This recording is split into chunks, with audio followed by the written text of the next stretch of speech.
ఏంటమ్మా ఎక్కడ పని అక్కడ వదిలేసి టీవీ చూస్తున్నావు? వెళ్ళి పని చేసుకో. ఇప్పుడు పని కూడా చేయాలి కదా, ఇవాళ ఏదైనా పని తప్పించుకొని ఏం చేద్దాం.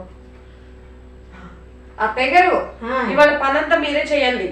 నేనేందుకు చేస్తానమ్మా? ఊరికే వద్దులేండి అత్తయ్య గారు, ఒక్కొక్క పనికి 500 ఇస్తా. 500? అయితే ఉండమ్మా, నిమిషం మీద పని చేస్తాను. సరే అత్తయ్య గారు.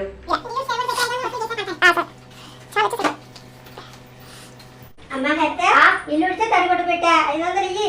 ఇదిగోండి అత్తయ్య గారు, 500 వచ్చేసాయి. అమ్మా వంట అయిపోయింది.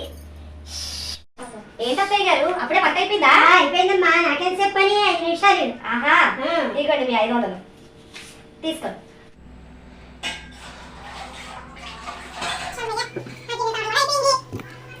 గిన్నెలు తాగడం కూడా అయిపోయిందమ్మా. ఇదిగోండి అత్తయ్య గారు మీ 500. ఏమిటో పిచ్చిది అనవసరంగా డబ్బులన్నీ అవి చేసుకుంటుంది. నాకెంతసేపు ఎవరు పిచ్చోనో తెలుస్తుందిలేండి లాస్ట్ లో.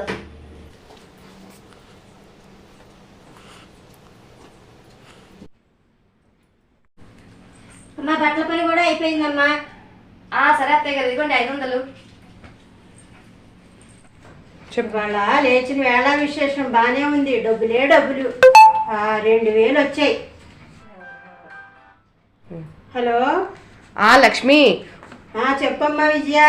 ఇవాళ ఉదయం మీ ఇంటికి వచ్చాను. కిందటి నెల నీ దగ్గర తీసుకున్న 2000 ఉన్నాయి కదా, అవి ఇచ్చేద్దామని. నువ్వేమో లేవట, మీ కోడలికి ఇచ్చా, తీసుకున్నావా? 2000 నావే? ఎంత మోసం, ఎంత మోసం. ఇచ్చిందిలేమ్మా, నేను మళ్ళీ చేస్తానులే ఉండు. నా 2000 నాకే ఇచ్చి నాతో పనులన్నీ చేయిస్తావా? ఉండు, నీ సంగతి చెప్తా. అత్తయ్య గారు తెలిసిపోయింది.